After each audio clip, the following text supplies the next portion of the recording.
se sentir irmão de todos. Fratello di tutti. Com efeito, depois de uma juventude longe de Deus, procurando apenas o prazer desenfreado, graças ao perdão de Deus na confissão, Charles converte, apaixona-se por Jesus, condição necessária, frisou o Papa, para evangelizar.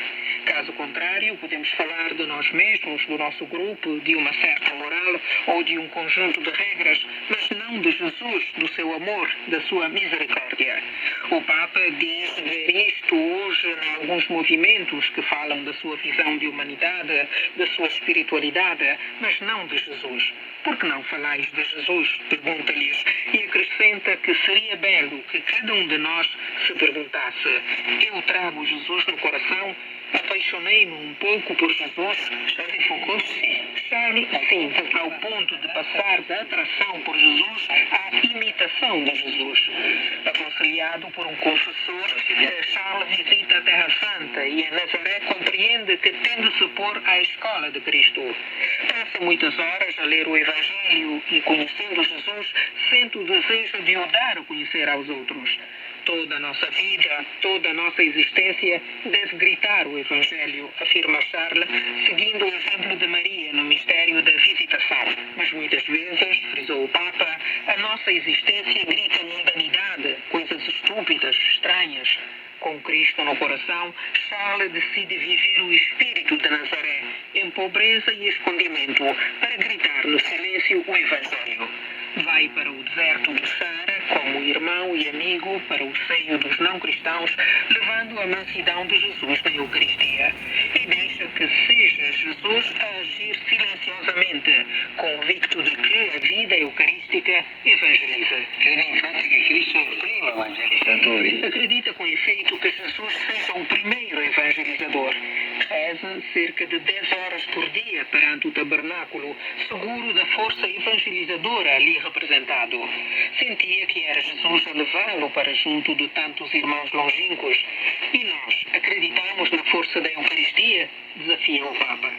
O nosso agir encontra o seu início e a sua concretização na adoração eucarística. O Papa diz ter a sensação de que se perdeu o sentido da adoração eucarística e aconselha a todos, a começar pelos bispos, sacerdotes, consagrados, a retomá-lo. Charles de Foucault disse: ogni cristiano è apostolo. Para Charles de Foucault, cada cristão é apóstolo.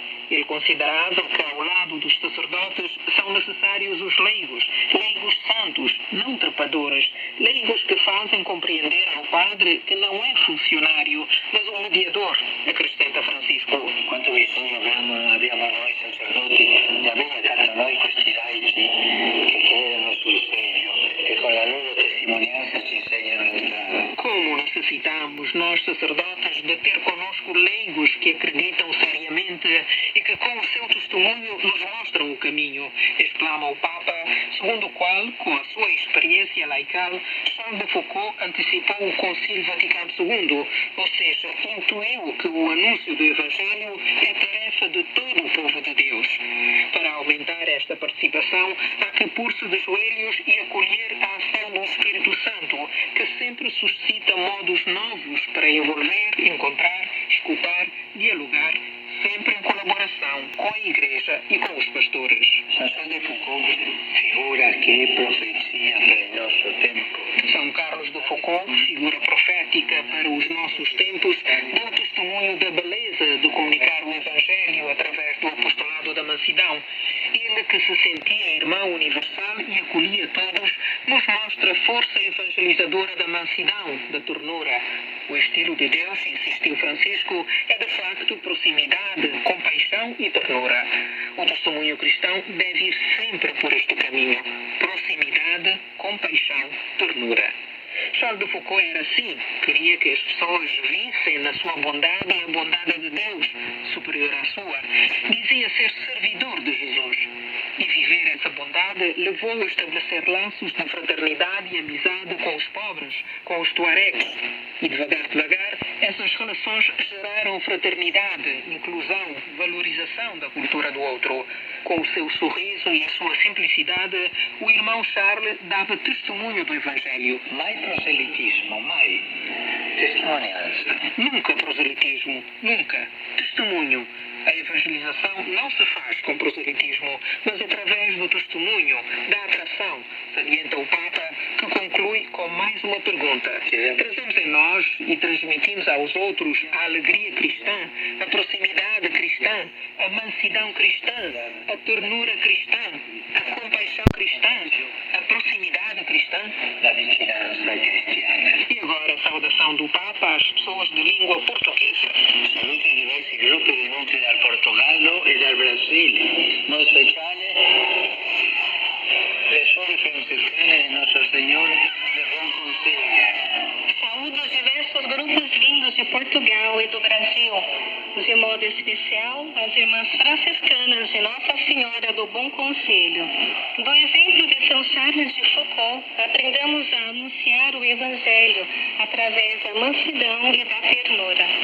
Que Deus os abençoe e vos proteja de todo mal. Invita e vi proteggono ogni male. A audiência geral foi ocasião para o Papa Francisco elevar mais uma vez o seu pensamento ao Médio Oriente com estas palavras. Anche oggi, cari fratelli e sorelle, il pensiero va in Palestina, in Israele.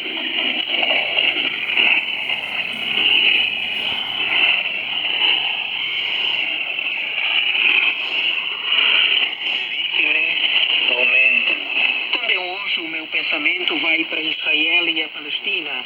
As vítimas aumentam e a situação em Gaza é desesperada. Faça-se, por favor, todo o possível para evitar uma catástrofe humanitária. É inquietante o possível alargamento do conflito num momento em que no mundo estão abertas muitas frentes bélicas. Sono aperti, tacciano le armi. Que as armas se calem, ouça-se o grito da paz dos povos, da gente, das crianças. Fratelli e sorelle, la guerra non risolve alcun problema. Irmãos e irmãs, a guerra não resolve nenhum problema, só semeia morte e destruição, aumenta o ódio e multiplica a vingança. A guerra elimina o futuro. Il futuro, cancella il futuro. Esorto i credenti Exorto os crentes a tomar neste conflito apenas uma parte, a da paz, mas não apenas com palavras, com a oração, com a dedicação total. dedizione totale. Pensando a questo, Pensando nisto, decidi convocar para sexta-feira, 27 de outubro, um dia de jejum e oração, de penitência, ao qual convido todos a unir-se da forma que acharem mais oportuna. As irmãs e os irmãos de várias confissões cristãs, os membros de outras religiões e todos os que têm a peito a causa da paz no mundo. Nesse dia, às 18 horas, na Praça de São Pedro, viveremos em espírito de penitência uma hora de oração para implorar sobre os nossos dias a paz neste mundo. Peço a todas as igrejas particulares para participarem, dando vida a iniciativas semelhantes que envolvam o povo de Deus. simile che coinvolgano il popolo di Dio. Sobre os mais recentes desenvolvimentos deste conflito que afeta Israel e a Palestina, ouçamos na voz de Silvonei José o editorial de Andrea Tornielli, responsável editorial do Dicastério do Vaticano para a Comunicação. O massacre de civis que ocorreu em Gaza na noite passada, atingindo o hospital anglicano Al-Ali Arabi e causando centenas de vítimas civis, incluindo muitas mulheres e crianças, é um ato desumano. Um ato que não é justificável de forma alguma. Nos últimos dias, o cardeal secretário de Estado Pietro Parolin, entrevistado pela mídia do Vaticano, descreveu o ataque terrorista contra Israel em 7 de outubro e o massacre de civis, mulheres e crianças como desumano. Ele também reiterou o direito dos israelenses a se defenderem e combaterem a ameaça terrorista representada pelos milicianos do Hamas, ao mesmo tempo em que lembrou que a defesa legítima deve respeitar o parâmetro da proporcionalidade e pediu que o derramamento de sangue dos civis de Gaza fosse evitado. Nas últimas horas, assistimos a uma troca de acusações. As autoridades de Gaza e o Hamas atribuem a um bombardeio israelense a destruição do hospital localizado em uma área que Israel havia pedido que fosse liberada de civis. Já o exército israelense negou a responsabilidade, atribuindo o massacre ao mau funcionamento de um míssil lançado pela Jihad Islâmica, que por sua vez nega. Em um momento dramático da história humana, com os pedaços da Terceira Guerra Mundial de que fala o Papa Francisco se juntando em uma velocidade inesperada, é necessário derrotar o terrorismo sem alimentar ainda mais o ódio e sem jamais esquecer o direito humanitário internacional.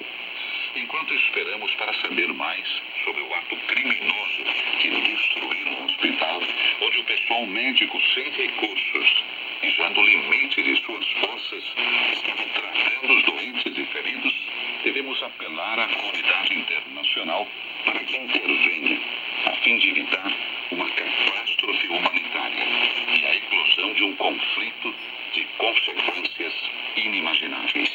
O secretário de Estado britânico para Assuntos Estrangeiros, James Cleverly, declarou nas últimas horas que o Reino Unido trabalhará com aliados para descobrir o que aconteceu no hospital de Gaza e para proteger civis inocentes, reiterando que a proteção de vidas civis deve ter prioridade. Esperamos que outras vozes se juntem a essa para exigir a verdade sobre o que aconteceu.